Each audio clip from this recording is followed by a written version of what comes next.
오늘 저에게 주신 말씀은 히브리서 11장 13절에서 22절의 말씀입니다. 히브리서 11장 13절로부터 22절의 말씀입니다. 다 같이 합독하도록 하시겠습니다. 이 사람들은 다 믿음을 따라 죽었으며 약속을 받지 못하였으되 그것들을 멀리서 보고 환영하며 또 땅에서는 외국인과 나그네임을 증언하였으니 그들이 이같이 말하는 것은 자기들이 본향 찾는 자임을 나타냄이라. 그들이 나온 바 본향을 생각하였더라면 돌아갈 기회가 있었으려니와 그들이 이제는 더 나은 본향을 사모하나니 곧 하늘에 있는 것이라. 이러므로 하나님이 그들의 하나님이라 일컬음을 받으심을 부끄러워하지 아니하시고 그들을 위하여 한 성을 예비하셨느니라. 아브라함은 시험을 받을 때에 믿음으로 이삭을 드렸으니 그는 약속들을 받은 자로 돼 그 외아들을 드렸느니라. 그에게 이미 말씀하시기를 내 자손이라 칭할 자는 이삭으로 말미암으리라 하셨으니 그가 하나님이 능히 이삭을 죽은 자 가운데서 다시 살리실 줄로 생각한지라. 비유컨대 그를 죽은 자 가운데서 도로 받은 것이니라. 믿음으로 이삭은 장차 있을 일에 대하여 야곱과 에사에게 축복하였으며 믿음으로 야곱은 죽을 때에 요셉의 각 아들에게 축복하고 그 지팡이 머리에 의지하여 경배하였으며 믿음으로 요셉은 임종시에 이스라엘 자손들이 떠날 것을 말하고 또 자기 뼈를 위하여 명하였으며. 아멘.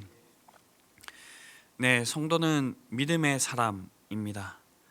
그렇다면 저희가 믿음으로 살아가는 것, 이 믿음의 길을 걸어간다는 것은 어떤 모습으로 살아가는 것일까요? 오늘 본문을 통하여서 저희는 두 가지를 함께 살펴보기를 원합니다. 먼저는 믿음은 본향을 사모하는 것입니다. 우리에게는 이 세상이 끝이 아니라 우리의 본향이 있습니다. 거기가 어디냐면요, 바로 천국이라고 불리는 곳, 즉 하나님의 나라입니다.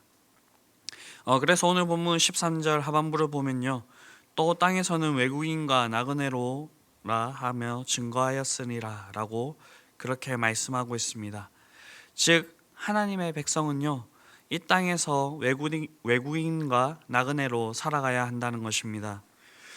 앞서 아벨과 에녹, 노아, 아브라함, 이삭과 야곱, 사라가 그렇게 살다 하나님 품으로 그렇게 돌아갔습니다. 그런데 참으로 안타까운 사실은 오늘날 많은 성도들이 자신은 하나님 나라 시민권을 가진 사람이라 라고 하면서 실제로의 삶의 모습은요, 하나님 나라의 백성이 아니라 이 세상의 백성인 것처럼, 이 세상의 외국인과 나그네가 아니라 세상 시민권을 가진 사람처럼 그렇게 살아가고 있다라는 것입니다. 이 땅을 살아가면서요, 이 땅에 있는 그 재물들을 아득바득 모으기 위하여서 하나님 법도를 잊어버린 채 세상의 법도를 그렇게 살아가는 모습, 높은 명예와 권력을 얻기 위해서 하나님과 사람들을 위하기보다는요, 자신을 위하는 그런 모습들을 볼 수가 있습니다. 그러나 우리가 기억해야 될 것은요, 이 세상에서 우리는 외국인과 나그네일 뿐이라는 사실입니다. 그래서 우리는 이 땅을 살아가면서 이 외국인과 나그네됨을 증언하는 삶을 살아야 된다라는 것입니다. 우리는 영혼에 비하면 아주 짧은 잠깐 이 세상에 있다가 가는 것입니다.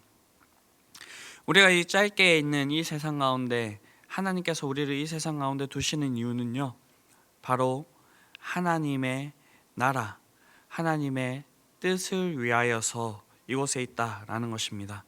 아니면 벌써 하나님께서 우리를 불러가셨겠지요. 이 말이 무엇이냐면요, 우리에게 있는 그 모든 것들을 활용하여서 우리를 위해서 살아가는 것이 아니라 우리를 이 땅에 두어주신 그 하나님의 뜻을 이 땅 가운데 실현하기 위해서 우리가 살아가야 한다라는 것입니다. 우리에게 이런 노력과 삶의 모습이 있을 때 하나님께서는 그들의 하나님이라 일컬음을 받으심을 부끄러워하지 않으시겠다라고 그렇게 말씀하고 있습니다. 믿음의 선진들의 그 삶의 방식은 모두 달랐으나 하나님께서는 그들의 하나님 되심을 부끄러워하지 않으셨습니다. 에녹은 세상의 모든 불의와 타락에도 불구하고 하나님 앞에서 성결한 삶을 살았으며, 노아는 세상 사람들의 조소와 냉대에도 불구하고 하나님의 말씀에 순종하여 방주를 지었습니다. 아브라함은 하나님 말씀에 순종하여서 친척과 아비와 그리고 그 고향의 이 모든 것들을 버리고 하나님께서 말씀하신 그 땅으로 나아갔습니다. 사라는 나이가 들어 단산하였으나 세상 사람들의 상식과 이성을 초월하여 믿는 그 믿음으로 잉태하여 이삭을 낳았습니다. 믿음의 선진들은 모두 세상을 따라 세상을 버타며 살아간 것이 아니라 하나님의 말씀을 따라 하나님을 의지하면서 그렇게 살아갔습니다. 그들이 이 세상의 모든 풍습들을 버리고 오직 하나님만 추구하였기 때문에 하나님은 그들의 하나님이라 일컬음을 받으시는 것을 즐거워하였습니다. 이러한 모습들이 하나님께서 자신을 소개하는 그 모습 가운데서 밝히 드러나는데요. 한 예로 하나님께서 처음 모세에게 나타나실 때 이렇게 자신을 소개하였습니다. 나는 내 조상의 하나님이니 아브라함의 하나님, 이삭의 하나님, 야곱의 하나님이라. 이것은 하나님께서 그들의 하나님이라 일컬어지기를 즐거워하셨다라고 하는 그러한 의미입니다. 이와 같이 오늘 살아가는 우리도 이 세상을 살아갈 때에 세상의 그 길을 걸어가는 것이 아니라, 세상의 풍조를 따라서 살아가는 것이 아니라 오직 하나님 한 분만을 우리가 의지하면서 그렇게 나아가야 된다라는 것입니다. 그렇게 할 때에 오늘날 하나님께서 진정 우리의 하나님이라 불리우시기를 부끄러워하지 않으실 것이라 라는 것입니다. 하나님께서는 자신을 존중히 여기는 자를 존중히 여기셨다라고 그렇게 말씀을 하셨고요. 그리고 예수님께서도 나의 계명을 지키는 자라야 나를 사랑하는 자니 내가 그를 사랑할 것이라 라고 그렇게 말씀을 하셨습니다. 우리가 본향을 바라보고 이 땅에서 하나님의 말씀을 두렵고 떨리는 마음으로 받아서 그 말씀만을 따라갈 수 있는 저와 여러분들이 될 수 있게 되기를 바랍니다. 다음으로 믿음은 주님께 모든 것을 맡기는 것입니다. 하나님은 가끔 이해할 수 없는 방법으로 우리의 믿음을 시험하시기도 하십니다.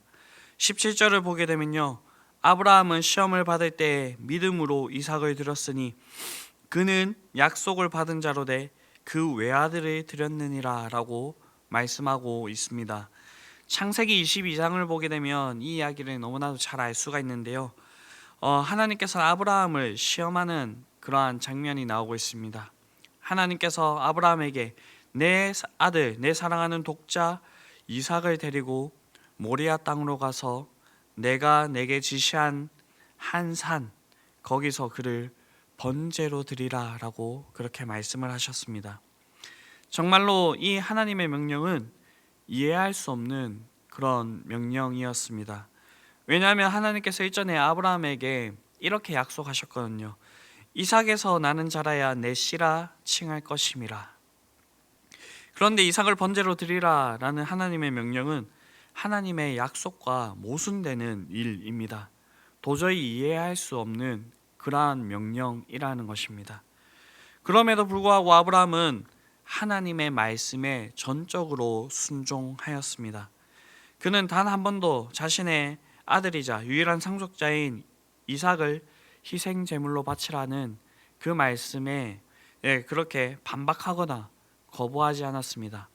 오히려 성경을 보게 되면요, 아브라함은 아침에 일찍 일어나 나귀의 안장을 지우고 두 상과 그 아들 이삭을 데리고 하나님이 자신에게 지시하는 그곳으로 가더니라고 그렇게 말씀하고 있습니다.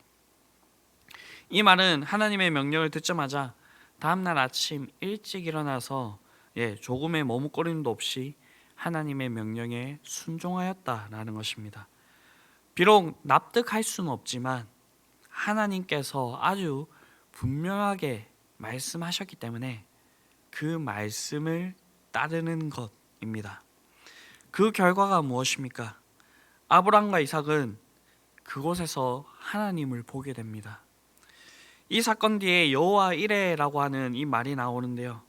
개정개혁에서는 여호와의 산에서 준비되리라 라고 번역되어 있지만 원문을 살려서 읽어보면 저희 신대원의 그 기동윤 교수님께서 이 본문을 아주 연구를 많이 하셨는데 그 원문을 이렇게 살려서 번역을 해보면 그날에 여호와의 산에 그가 나타나셨다라고 그렇게 볼 수가 있습니다.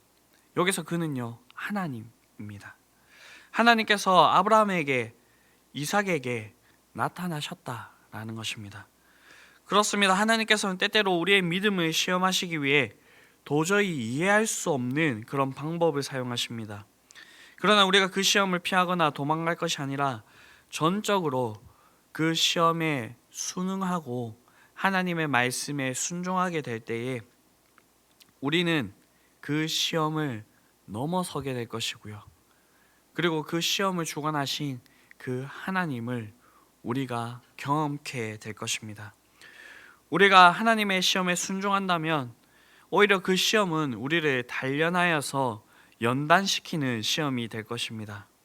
그 시험을 믿음으로 순종함으로써 넘어선다면 우리는 하나님을 경험하게 될 것입니다.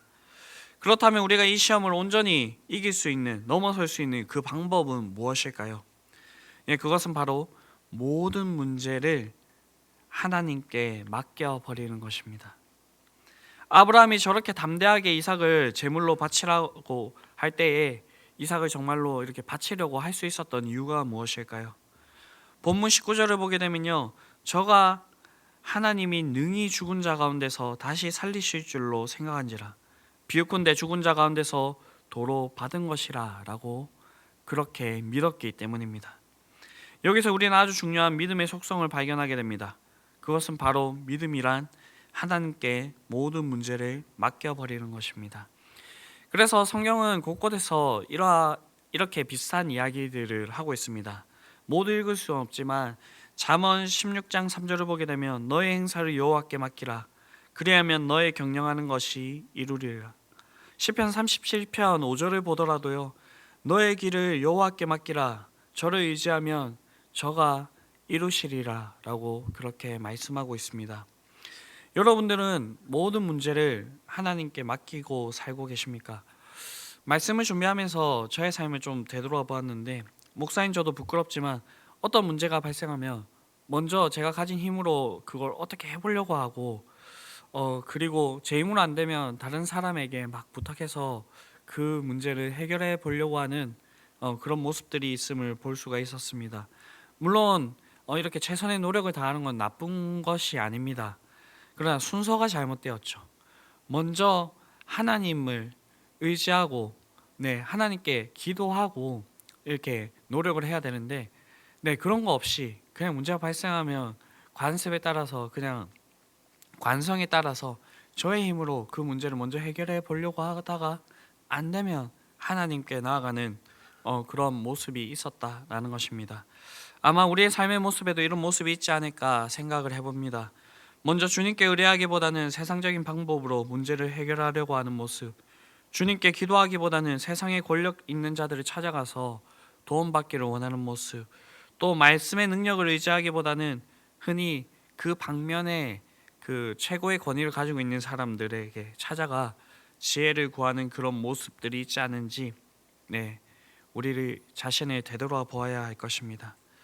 오늘 말씀에서 믿음이란 모든 문제의 주권을 모든 문제를 주님께 맡기는 것이라 라고 말씀하고 있습니다. 실제로 우리의 머리카락 한 올조차도 하나님께서는 허락하시지 않으면 떨어지지 않을 것입니다. 참새 2마리가 한 아사리온에 팔리지만 하나님께서 허락하시지 않으면 그 하나도 땅에 떨어지지 않을 것이라 라고 그렇게 예수님께서 말씀하셨습니다.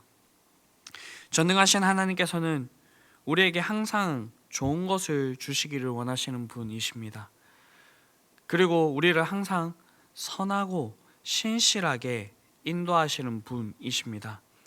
우리가 이런 하나님을 믿는다고 한다면 우리의 삶에 있는 그 모든 문제들을 하나님께 내어드릴 수가 있는 것입니다. 이렇게 하나님을 의지하는 이러한 모습이 우리의 삶 가운데 풍성이 있을 수 있게 되기를 바랍니다. 그래서 우리가 본향을 바라보며 이 세상을 살아가면서 하나님께 모든 것들을 맡겨드리며 하나님을 경험하고 하나님께 복을 받을 수 있는 저와 여러분들이 될 수 있게 되기를 간절히 바랍니다. 기도하시겠습니다. 사랑과 은혜의 주님, 이 세상에 태어나 먹고 마시며 장가들고 시집가서 그저 그렇게 죽어야 할 우리들을 하나님의 자녀로 불러주시고 본향을 사모하며 이 땅에서 외국인과 나그네의 삶을 그렇게 증언하게 하여 주심에 감사드립니다. 우리를 이 땅에 두신 이유가 있을 줄로 믿습니다. 우리가 이 세상에 살아가면서 본향을 사모하는 자들로 그렇게 살아가는 모습을 보이게 하여 주시고 그 모습을 통하여서 정말로 하나님 나라를 우리의 삶에서 나타낼 수 있는 모든 성도들이 되기를 원합니다. 그 삶을 살아가는데 여러 가지 어려운 일들이 있을 것입니다. 그럴 때에 모든 문제를 주님께 맡겨드리는 믿음을 허락하여 주시고 주님께 맡겨드릴 때에 하나님께서 그 문제들을 어떻게 해결하게 하시는지도 보게 하여 주시옵소서. 그렇게 해서 우리의 마지막 그 인생의 순간까지 하나님만을 온전히 신뢰하며 그렇게 본향을 사모하며 나아갈 수 있는 저희들이 되게 하여 주시옵소서. 이 모든 말씀 우리를 구원하신 예수 그리스도의 이름으로 기도드립니다. 아멘.